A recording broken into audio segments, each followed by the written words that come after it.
सो hey guys, title देख के आप समझ ही गए होंगे कि मैं किस चीज़ पे बात करने जा रहा हूँ। मैं पूरे 1 साल कहाँ था, मैंने क्यों वीडियोस नहीं डाले, क्यों गोवा का पार्ट 1 डाल के सब छोड़ दिया, क्यों नहीं डाले। मैं डालने वाला था बट मेरे घर पे कुछ ऐसा हुआ कि उसके बाद मेरी पूरी फैमिली डिस्टर्ब हो गई। हद से ज़्यादा चीज़ें हुई और फ्रेंड्स और फैमिली को मेरे बहुत अच्छे से पता है कि मेरे साथ क्या हुआ है।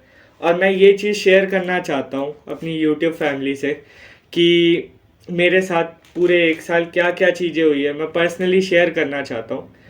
और बात है 17 अगस्त 2024 की। अच्छा खासा दिन होता है। मैं पापा को ड्रॉप करता हूँ, दीदी को ड्रॉप करता हूँ, मेरी एक बहन चली जाती है कोचिंग।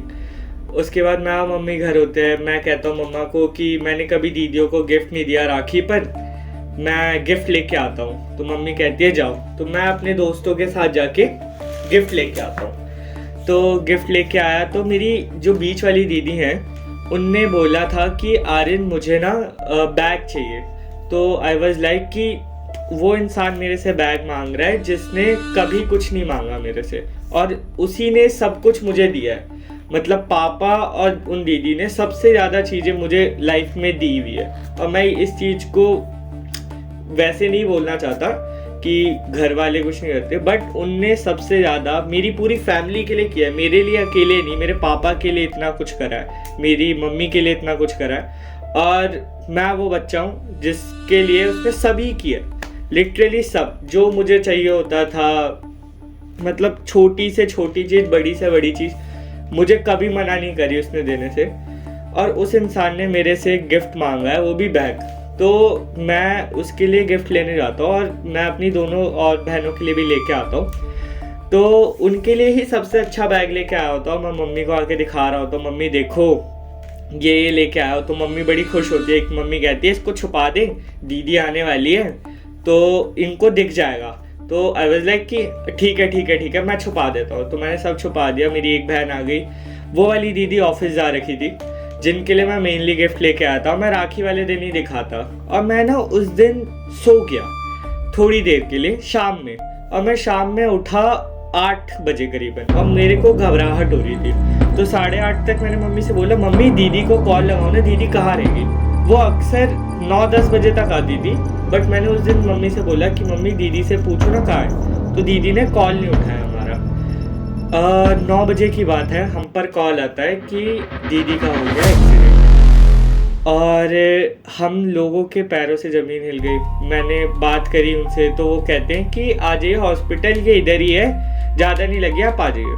तो मैंने बोला तो बात करा दीजिए। तो कहती है नहीं नहीं आप आ जाओ। उसके बाद पुलिस वालों का कॉल आता है।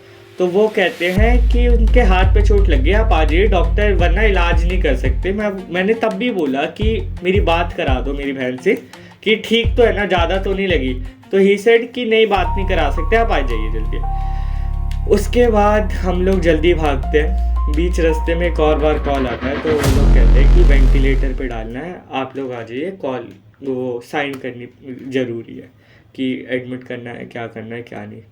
उसके बाद मेरी दीदी, मेरे जीजू सबसे पहले पहुंचते क्योंकि वही लोग पास होते हैं। और ये पूरा इंसिडेंट क्या होता है अब वो डिस्कस करते हैं। तो दीदी मेरी ऑफिस से निकलती है। आप वीडियो देखिए पहले। या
ये वीडियो में आपको दीदी नहीं दिखी होगी, हमें भी नहीं दिखी, ठीक है। और बहुत 2 क्लिप्स है, उन दोनों क्लिप्स में दीदी अच्छे से नहीं दिखेगी आप लोगों को। और होता ये है, एक बार तो एक पोल के पीछे दिख गई और उधर भी लोग खड़े हैं दीदी को घेर के, ठीक है, कि इसलिए दीदी आपको दिखी भी नहीं। और जो मेन वीडियो जहाँ पे एक्सीडेंट हो रहा है उसमें दीदी इसलिए नहीं दिखी क्योंकि उनकी ब्लैक साड़ी थी, वो एक जगह की मैनेजर थी और मैं डिस्कस नहीं कर सकता वो कहाँ पे मैनेजर थी, क्या थी, कुछ भी।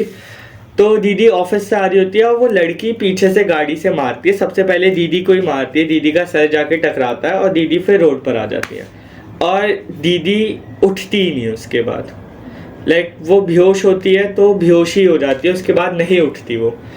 उसके बाद ये होता है कि पुलिस वाले आते हैं, यूपी पुलिस को मैं थैंक्स कहना चाहता हूँ कि उनके वजह से मेरी दीदी कुछ वक्त मेरे साथ रह पाई, कि वो सही टाइम पे थोड़ा हॉस्पिटल जा पाए। वो लोग वहाँ से मेरी दीदी को लेके जाते हैं और लड़की को पुलिस वाले उठा के अपने थाने लेके चले जाते हैं। हम लोग जब उधर पहुँचते दीदी की हालत काफ़ी क्रिटिकल होती है, दीदी पूरी बेहोश होती है और इतनी होती है कि दीदी की जान भी जा सकती है। और हम लोग होप में होते हैं कि नहीं ठीक हो जाएगी, ठीक हो जाएगी। फिर पुलिस वालों के पास जाते हैं, थाने जाते हैं, तो उधर जाके ये होता है कि पता नहीं कैसे पुलिस वाले उसको छुपा देते हैं और वो बताते ही नहीं है कि वो इधर है। वो कहते हैं इस थाने उस थाने, पुलिस वाले बस बहाने दे रहे थे उस वक्त। क्यों दिए, क्या करा, उनका एक रीज़न था कि हम लोग उसको मार ना दें।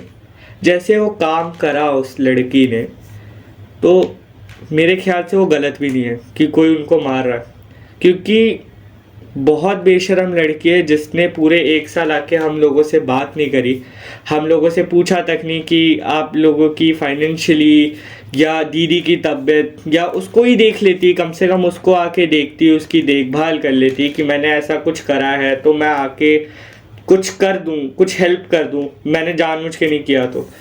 बट वो नहीं है।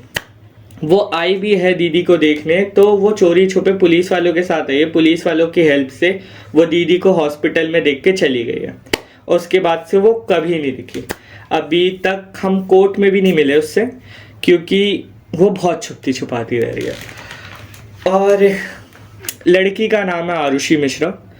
मुझे कोई दिक्कत नहीं है, कंट्रोवर्शियल है अगर उसका नाम ले रहा हूँ, मेरे पास आइडेंटिटी है उसकी पूरी, हर चीज़ है, मैं सब आपके सामने दिखा सकता हूँ अगर मुझे ज़रूरत लगी, ठीक है।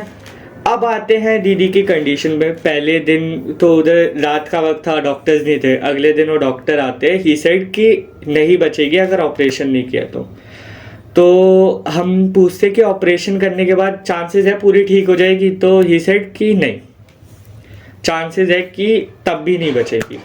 तो हम कहते कुछ % तो चांस हो गए, तो वो कहते बिल्कुल चांस नहीं है इनके बचने के। और ये बात मेरी दीदी, मेरे जीजू, मेरे एक भैया, वो तीनों बात करते हैं, सॉरी, वो लोग बाहर आते हैं, वो कहते हैं 30% चांस है कि बच सकती है ऑपरेशन के बाद और 70% है कि नहीं बचेगी। और उस वक्त तक काफ़ी लोग आ जाते हैं हॉस्पिटल में और हम लोग सारे के सारे उस 30% की होप पर है कि दीदी बच जाए। अब भगवान भी साथ देते हैं, ऑपरेशन के बाद दीदी जिंदा होती है और तब भी परेशानी ख़त्म नहीं होती, परेशानी चलती रहती है। 1.5 महीने तक दीदी को होश ही नहीं आता। और दीदी के ट्रेगोस्टमी होती है, मैं बताता हूँ इस जगह पे आपको पता चल जाएगा। ट्रेगोस्टमी होती है कि नेक पर एक छोटा सा होल करके एक पाइप डल जाती है, ठीक है। ये मेन चीज़ है, मैं जो गौर करवाना चाहता हूँ कि ट्रेगोस्टमी ही एक वजह है जिस कारण मेरी दीदी आज मेरे साथ है भी नहीं। हाँ, तो होता ये है कि ट्रेगोस्टमी होती है हर चीज़। ये ट्रेगोस्टमी भी मेरे बर्थडे वाले दिन होती है और 1.5 महीने बाद जब दीदी को होश आता है तो हम लोगों को पता चलता है दीदी को कुछ याद नहीं है और दीदी की राइट साइड पूरी पैरालाइज हो गई है। इनफैक्ट वो जो है वो एक न्यूबॉर्न बेबी होता है जो कामली रहता है, रोता, उसको रोना भी नहीं आ रहा था मेरी बहन को, ना वो रो पा रही थी, ना दर्द महसूस कर पा रही थी, ना बोल पाती थी।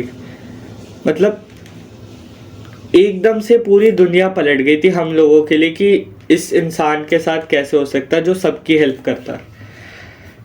और ये सिलसिला काफ़ी लंबा चला है हमारा। 1.5 महीने 2 महीने बाद उस हॉस्पिटल से निकल के दीदी एक दिन घर आती है, फिर वो हॉस्पिटलाइज होती है 1 महीने के लिए। तो ऑपरेशन में हुआ ये होता है कि दीदी के जो लेफ़्ट साइड का जो हड्डी होती है वो पूरी निकाल दी गई होती है और ऑपरेशन किया गया होता है, और हड्डी को वो हॉस्पिटल वाले अलग रख देते हैं, क्योंकि उनकी बॉडी में वापस रखते हैं वो हड्डी तो उनको दिक्कत दे जाता, इसलिए वो हड्डी उनने अपने पास रखी। और दीदी का ऑपरेशन हुआ, वो विदाउट हड्डी उनका ब्रेन वैसे ही रहता था। मैं सारी क्लिप्स शेयर करूँगा इस वीडियो में, आप सारी देखना। वो वैसे रहा और दीदी के फीवर जाते ही नहीं थे। लाइक फीवर अगर दवाई दे दी है 3 घंटे नहीं है, 3 घंटे बाद आ जाएगा।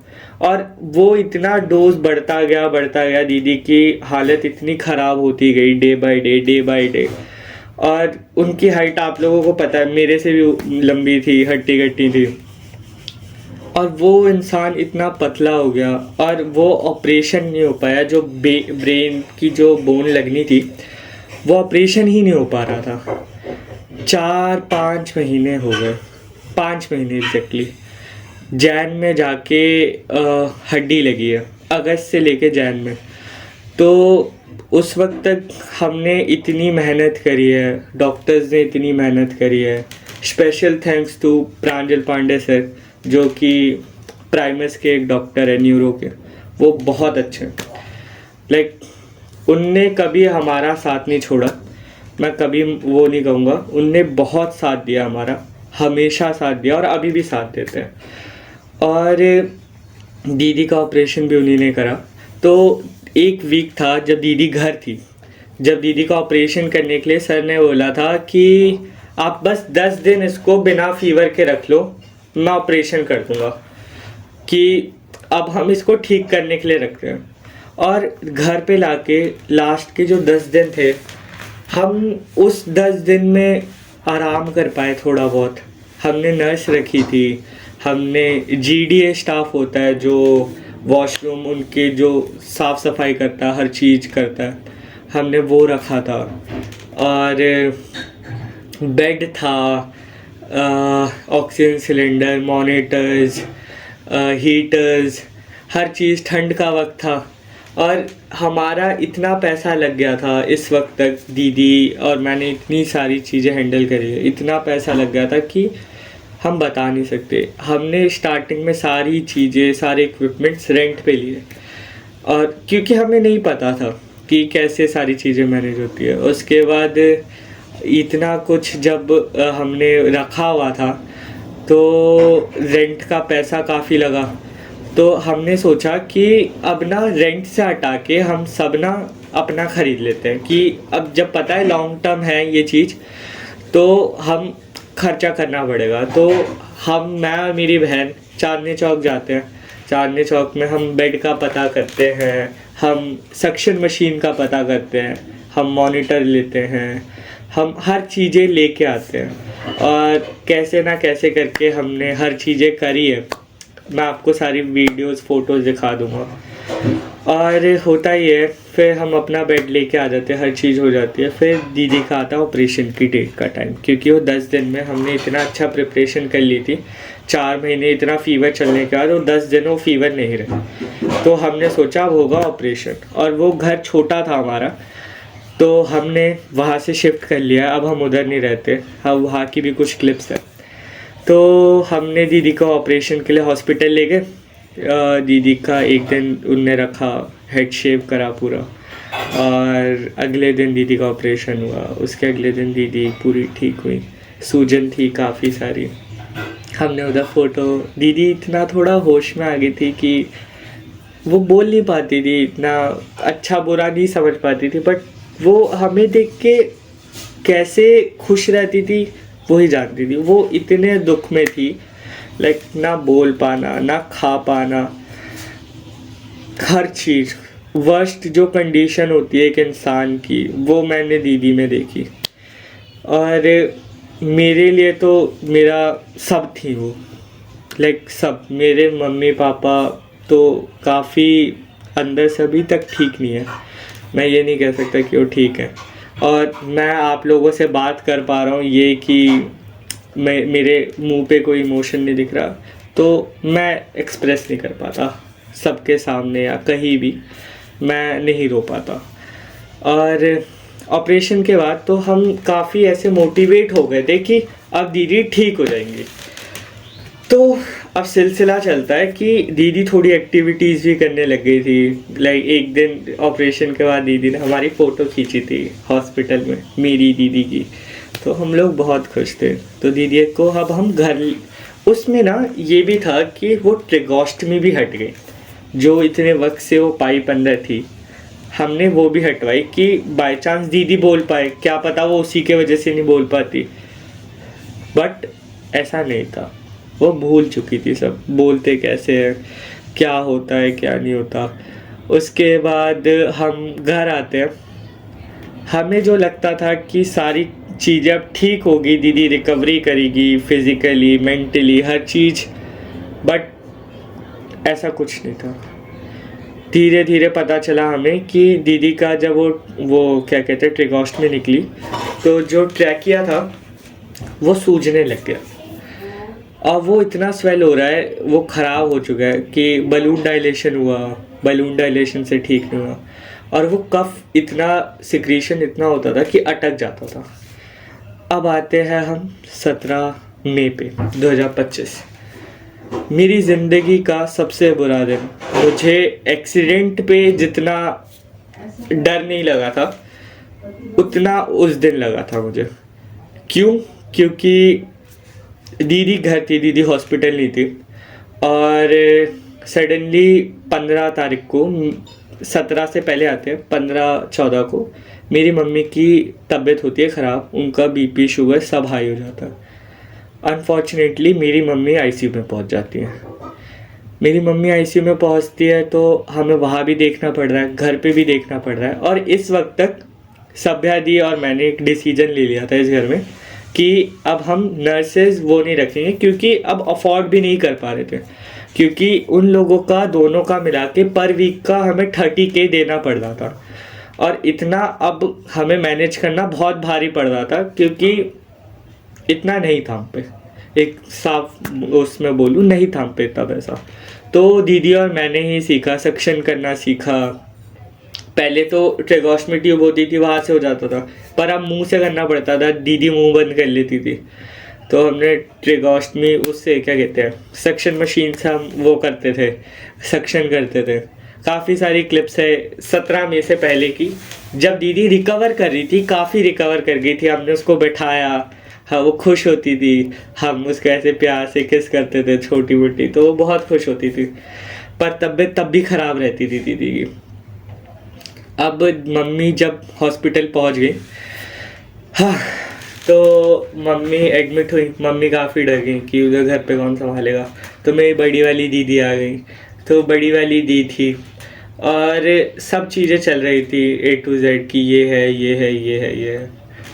और 17 मई मैं इसलिए कह रहा हूँ, उससे पहले की कहानी है। 16 मई को असली कहानी स्टार्ट हुई थी, 17 मई सबसे वर्स्ट हो गया था।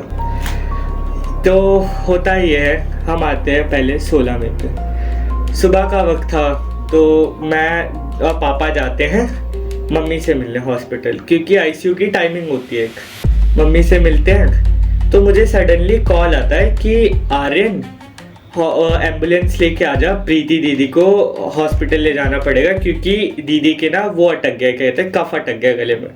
तो आई वाज लाइक ठीक है। तो दीदी वापस कॉल करती, नहीं ठीक हो गई। फिर दीदी कहती नहीं हुई आर्यन ठीक, अब लेके आ जा। मैं पापा को व्हीलचेयर पे हॉस्पिटल में छोड़ के मैं भागता हूँ सीधा घर एम्बुलेंस लेके, उधर हॉस्पिटल से ही, उसी हॉस्पिटल से मैं उस हॉस्पिटल से लेके घर आता हूँ। घर पे दीदी वो प्रीति दी को लेके, अपनी दीदी को लेके मैं और सभ्या दी लेके जाते हैं प्रीति दी को उस हॉस्पिटल।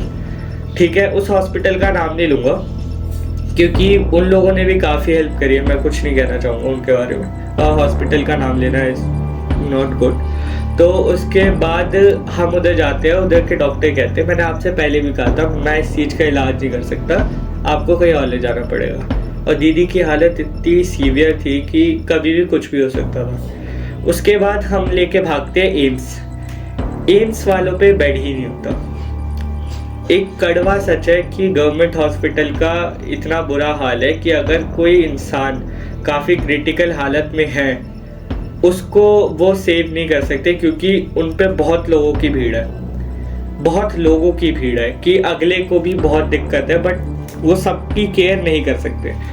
उसके बाद हम एक छोटे हॉस्पिटल में जाते हैं, तो वहाँ पर हम उनको रखते दीदी को, तो 4 बज जाते हैं शाम के, और वो डॉक्टर ही ढूंढ रहे होते हैं, और तब तक कितनी हालत ख़राब हो जाती है कि दीदी को बहुत जल्द इलाज की ज़रूरत है, वो सांस ही नहीं ले पा रही है, जो भी है वो ऑक्सीजन मास्क पे चल रही है। फिर वहाँ से हम जाते हैं मैक्स साकेत वाले, तो हम मैक्स में जाते हैं, तो तब भी मैं, मेरी बहन और एक भैया है मेरे मौसी के बेटे, वो हम तीन पूरे दिन, और मैं और दीदी वो क्या कहते हैं एम्बुलेंस में, और भैया स्कूटी पे।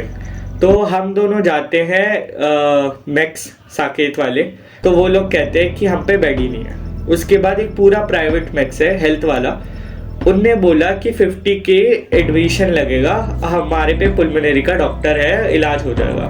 बट पॉइंट ये है, हम पे सीजीएस की फैसिलिटी है और हम पे इतना पैसा नहीं था उस वक्त, और उस चक्कर में हम प्राइवेट में पूरा करवाते, तो हम नहीं अफोर्ड कर पाते हर चीज़। उसके बाद हम वहाँ से भागे आरएमएल गए। आरएमएल में ऐसे तैसे हमने हाथ जोड़ के वो करा कि हमें एडमिट कर लो। 5 सेकंड मैं वापस आता हूँ, फिर सुनाता हूँ। अब मैं वापस आ गया। हम गए आरएमएल, और आरएमएल पहुँचते हम लोगों को हो गया था करीबन 10 साढ़े 10 का टाइम, और उस वक्त तक मैं, मेरी बहन और वो भैया, मैं और मेरी बहन पूरे वक्त एम्बुलेंस में, वो भैया बाय स्कूटी हमारे पीछे। हम तीनों ने उस दिन जो देखा, हम किसी को बता नहीं सकते। मेरी मम्मी को 6 बजे का मिलने का टाइम था, मैंने एक अपने कज़न को भेजा, मम्मी को उसने कुछ नहीं बताया। मेरी मम्मी को अंदर ही अंदर लग रहा था कि कुछ गड़बड़ है, बट मम्मी ने बोला नहीं कि प्रीति कैसी है। उनने पूछा तो मेरे भाई ने बोल दिया हाँ ठीक है, और फिर वो चला गया वहाँ से, और उसकी पूरी रोने वाली शक्ल देख के मम्मी समझ ही रही थी। बट अब आते हैं हम आरएमएल में, तो उस दिन का ये है कि कोई हमारे साथ था ही नहीं। मेरे पापा चल नहीं पाते, आप लोगों को पता है, और मेरी मम्मी हॉस्पिटल में, मैं और मेरी बहन और बड़ी वाली दीदी पापा को देख रही थी। जीजू मेरे लेट आए क्योंकि उनको लगा कि दीदी हॉस्पिटलाइज्ड हो गई है, और तब तक दीदी नहीं हुई थी। और 17 तारीख को मेरी भांजी का बर्थडे आता है, वो इंसान जिसको दीदी ने सबसे ज़्यादा प्यार किया, मेरे से भी ज़्यादा, सबसे ज़्यादा, मतलब हम पूरे घर वालों में से सबसे ज़्यादा प्यार उसी बच्चे को मिलता है। और उसका बर्थडे था अगले दिन, और 16 की ये दिन चल रहा था। 10:30 बजे उस दिन मेरे जीजू आते हैं, मेरे एक भैया आते हैं जो काफ़ी मेरी मदद कराते हैं, और एक और मेरे बुआ के बेटे आते हैं। हम सब के सब लगे पड़े, मेरे मौसी के बेटे उस वक्त भी थे हमारे साथ। हम सब के सब लगे हुए हैं, ऐसे तैसे एडमिट करा, बट उधर ईएनटी का डॉक्टर था, पुल्मोनरी का डॉक्टर नहीं था। उस चक्कर में दीदी की हालत इतनी ख़राब हुई, दीदी बेहोश हो चुकी थी, और उनको दौरे भी आए, और मेरे जीजू आए हैं, और जीजू आते ही सीधा उनको वेंटिलेटर का पंप पकड़ा दिया, क्योंकि उधर तो हम इलाज कर नहीं सकते, सीधा हमें लेके जाना पड़ेगा दूसरी जगह। तो जीजू पंप कर रहे, तब तक मेरे घर वाले सारे आ चुके थे, रिश्तेदार आ चुके थे। मेरी मम्मी, मेरी बहन, मम्मी नहीं आई थी अभी, मम्मी हॉस्पिटल में थी, उनको कुछ पता ही नहीं था। मेरी दीदी आई, मेरे पापा आए, सब आ गए थे, सब समझा रहे थे, और डॉक्टर ने बोल दिया था कि दीदी नहीं बचेगी, बहुत मुश्किल है। और उसके बाद हम लोग, मैं जाता हूँ, मैं और एक भैया जाते हैं, BLK करके एक मैक्स है उधर, तो वो लोग कह देते कि कल सुबह तक कुछ हो पाएगा, अभी कुछ चांसेस नहीं है, हम पे जगह नहीं है, बेड नहीं है। तो मैं वापस आता हूँ, फिर आरएमएल आके मैं कहता हूँ कि मैं जा रहा हूँ मम्मी के पास, आप लोग एम्स लेके निकलो। हम लोग रात के 1 बजे एम्स वापस जाते हैं, उससे पहले मैं मम्मी के पास जाता हूँ। मम्मी को मजाक लग रहा होता है क्योंकि मन्नू का बर्थडे होता है अगले दिन, मम्मी को लगता तुम उसका बर्थडे बनाने के लिए इसलिए मुझे झूठ बोल के लेके आए हो। मैंने बोला नहीं मम्मी, उसकी हालत ज़्यादा ख़राब है दीदी की। मेरी मम्मी पूरी सुन पड़ चुकी थी, मैं कुछ नहीं कर सकता था।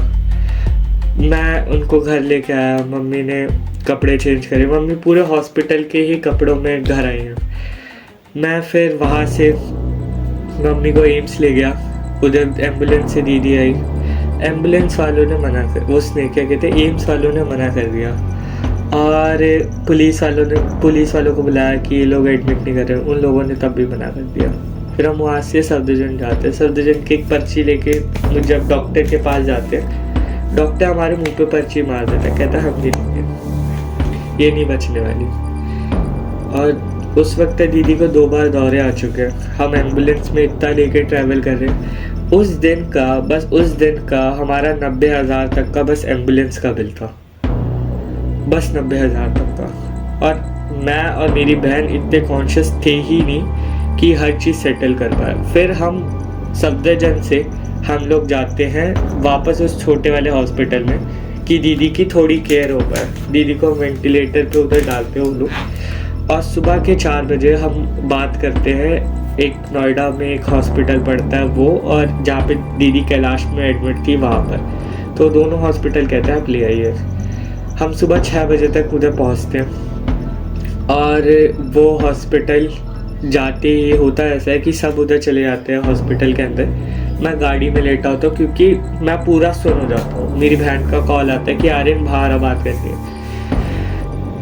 मैं बाहर गया, मेरी बहन ने बोला कि 2 घंटे ज़्यादा से ज़्यादा दीदी नहीं बचेगी।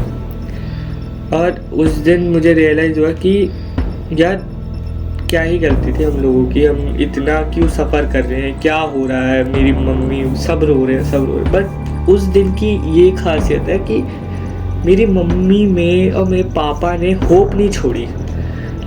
देवर कि मेरी बेटी को कुछ नहीं होगा, मेरी बेटी ज़िंदा रहेगी। और मैं और मेरी बहन इतना रो रहे हैं, उनको समझा रही कि नहीं मम्मी ऐसा नहीं है, उसकी हालत काफ़ी ख़राब है।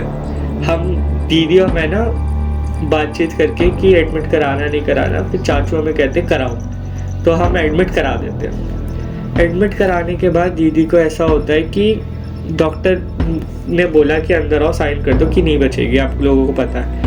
मैं अंदर जाता हूँ, मैं अंदर साइन करता हूँ क्योंकि मेरी बहन नहीं गई, उसकी भी हालत ख़राब थी। मैं अंदर जाके साइन करके वापस बाहर आता हूँ। उसके बाद ऐसा होता है कि दीदी की धड़कनें पूरी रुक जाती है 1 मिनट के लिए, और फिर वापस आ जाती है। डॉक्टर आके कहता है कि हमने इलेक्ट्रिक शॉक दिया उनको, और अभी तो वापस आ गई है पल्स, बट पता नहीं है कि बचेगी नहीं बचेगी। हमारी तरफ से तो ना है कि नहीं बचेगी। भगवान का पता नहीं क्या खेल हुआ, क्या नहीं हुआ, शाम तक दीदी ठीक हो गई। उनने पूरा 1 दिन सफ़र करा है। जिस इंसान को सांस नहीं आ रही, एक नॉर्मल इंसान की इतनी सांस नहीं आएगी, वो नहीं बचता, बट दीदी बच गई उस दिन। और 17 तारीख को मेरी भांजी का बर्थडे था। हम लोग ऐसे थे कि अगर आज के दिन कुछ हुआ तो ज़िंदगी भर का हमें अफसोस रह जाएगा कि जिस दिन हम सबसे ज़्यादा खुश होते हैं कि वो हुई थी, और उसी दिन का हमें अफसोस भी हो जाता। और सबसे बड़ी दिक्कत कि जो इंसान सबसे ज़्यादा प्यार करता था उसी के बर्थडे पे जाने वाला था। बट भगवान का ऐसा लिखा नहीं था, उस दिन दीदी की डेथ नहीं होती है। फिर 29 को दीदी का भी बर्थडे था, हमने उधर सेलिब्रेट करा। उधर का स्टाफ काफ़ी अच्छा था, फ़ोटो भी है। और दीदी फिर जब प्राइवेट वार्ड में थी तो मैं उनके लिए गाना गा रहा था, ये भी देखना क्लिप। तो ये सब चलता रहता है। फिर आता है अपना अगस्त, फिर आती है राखी। दीदी की हालत काफ़ी ख़राब थी, और हम घर लेके आ चुके होते हैं। तब तक 2-3 बार दीदी उसी हॉस्पिटल में जाके आ चुकी होती है। और 17 नहीं कह रहा कि अगस्त की बात है, राखी थी अगले दिन, और दीदी 2 दिन से घर थी। और दीदी के काफ़ी वही दिक्कत थी कि गले में बार बार वो अटक जा रहा था। और दीदी ने अगले दिन राखी थी, और मैं ये था कि यार इस राखी में दीदी, पिछली राखी में दीदी होश में नहीं थी, और उसकी अगले राखी में क्या कहते हैं, इस वाली राखी में दीदी उस कंडीशन में ही नहीं थी। मैं सिलेंडर लेके भाग रहा ऑक्सीजन का, कहीं कहीं जा रहा हूँ। मेरे घर वाले इतने परेशान हैं। और रात के राखी का, जिस दिन राखी थी, मतलब एक दिन पहले, राखी के एक दिन पहले चलता रहा, हम 12 बजे तक देखते रहे। हम लोग ऐसे थे कि राखी तक रुक जाए, फिर हम हॉस्पिटल लेके चलते हैं। पर रात को इतनी हालत ख़राब हुई, 3 बजे रात को हम लेके भागे उनको। हाँ, फिर हॉस्पिटल जाने के बाद दीदी को एडमिट करा। लास्ट दीदी ने ना घर पे मम्मी का ऐसे करके हाथ मांगा बेड पे, और मम्मी ने लास्ट हाथ पकड़ा। और उसके बाद दीदी हॉस्पिटल गई है। इतनी बुरी हालत दीदी की, उनके बेड सोर, उनसे सांस ना ली जाए। और एंड में हुआ ये ऐसा कि 27 की बात है, 27 अगस्त 2025, मैं हॉस्पिटल से आता हूँ, हम सब हॉस्पिटल से वापस आते हैं, और मेरी ना वो क्या कहते हैं, तबीयत ज़्यादा ख़राब हो जाती है। इतनी ख़राब हो जाती है कि अगले दिन मैं हॉस्पिटल नहीं जा पाया। 28 को मेरे पापा ऑफिस चले गए, सभ्या दी गई बस, और मम्मी और मैं घर थे। मैं और मम्मी डिस्पेंसरी जाते हैं दिखाने मुझे, और सभ्या दी उधर होती है। सभ्या दी को कॉल आता है कि जल्दी आ जाओ, तो जाके देखती है दीदी की डेथ हो जाती है मेरी। और उसकी हालत ख़राब हुई, सब उधर पहुँचे। धीरे धीरे मैं मम्मी को लेके पहुँचा। उस दिन रियलाइज़ हुआ कि क्या नहीं किया हमने। ऐसा नहीं होता कि मेहनत करने वालों की हार नहीं होती, कुछ नहीं होता। ऐसा भी नहीं होता कि सब अच्छे के लिए होता है। हमने अपनी बहन खोई, मम्मी ने अपनी बेटी खोई, और उसका ऐसा नेचर था कि सबकी माँ होना, कि मेरे मम्मी पापा तक उस पर डिपेंडेंट थे। ऐसा होना बहुत रेयरली होता है। और इंडियन फैमिलीज़ में अगर तुम किसी लड़की पर डिपेंडेंट हो रहे हो तो ये बहुत बड़ी चीज़ है, और सब उस पर डिपेंडेंट थे। मैं तो हद से ज़्यादा था। इस पूरे 1 साल मैंने और मेरी बहन ने कैसे कैसे संभाला, हम दोनों ही जानते हैं। कभी उसकी हिम्मत डाउन है तो मैं खड़ा हूँ, कभी मेरी हिम्मत डाउन है तो वो खड़ी है। ऐसे ही चलता रहा। और बड़ा अफसोस हुआ जिस लड़की ने ये सब करा, जिसकी वजह से मैंने अपनी बहन खो दी, वो कभी मिलने नहीं आई। आज तक वो मिलने नहीं आई है। आज 30 दिसंबर है 2025, साल ख़त्म होने वाला है परसों तक, बट वो कभी नहीं आई। और जिसका खोना होता है वो खो जाता है, बस मुझे ये रियलाइज़ हुआ। मैंने अपनी बहन खोई, सबने, किसी ने अपना दोस्त खोया, उनके दोस्त आते हैं, सब मिलते हैं। मेरे मम्मी पापा, मेरी बहन इतने भी स्टेबल नहीं है कि वो लोग आके कैमरे पे बात कर पाए या कुछ कर पाए, इसलिए मैं ले भी लेता हूँ उनको वीडियो में, बट नहीं। और पता नहीं क्यों कोई ऐसा रूल रेगुलेशन नहीं है कि जिसने गलती से भी कुछ किया है उसको सज़ा तक हो। पता नहीं क्या कॉन्स्टिट्यूशन है, क्या रूल रेगुलेशंस है, क्या धाराएं हैं, बट अगर कोई इनोसेंट इतना परेशान हो और उसका कोई हेल्प ना करे तो बहुत बुरा लगता है। और हमने क्या नहीं किया, क्या क्या दिन नहीं देखे, इन दी एंड हारे, पर अब कुछ कर भी नहीं सकते।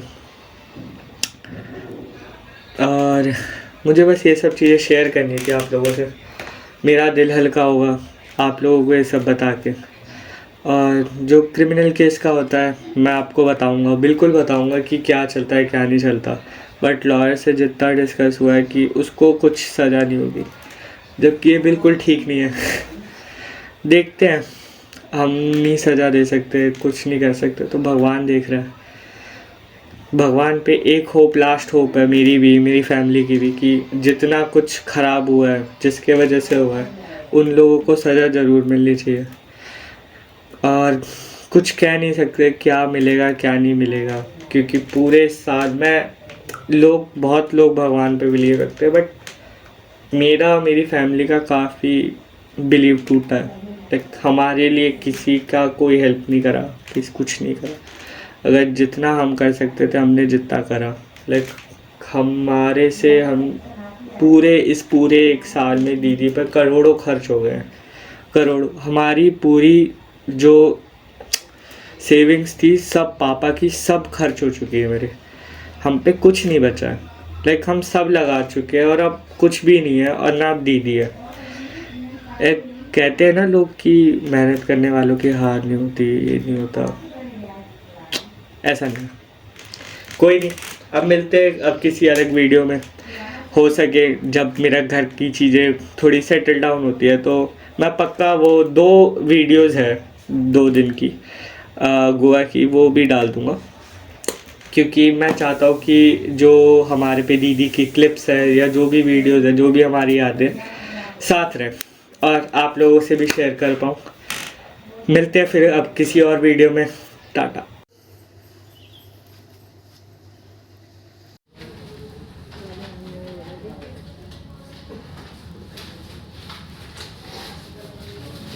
ऐसे कर दो बिल्कुल। एक फ्लैंकेस दे दो। नहीं दोगी, घूम लो तुम। फिर बोलोगे मेरे घूमना खराब कर रहे लोग। इसी फोटो में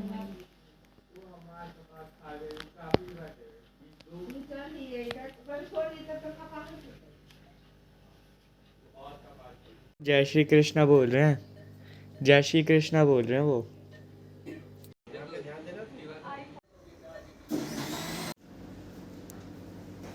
प्रीति मैम साहब, प्रीति, ओए बढ़िया सब।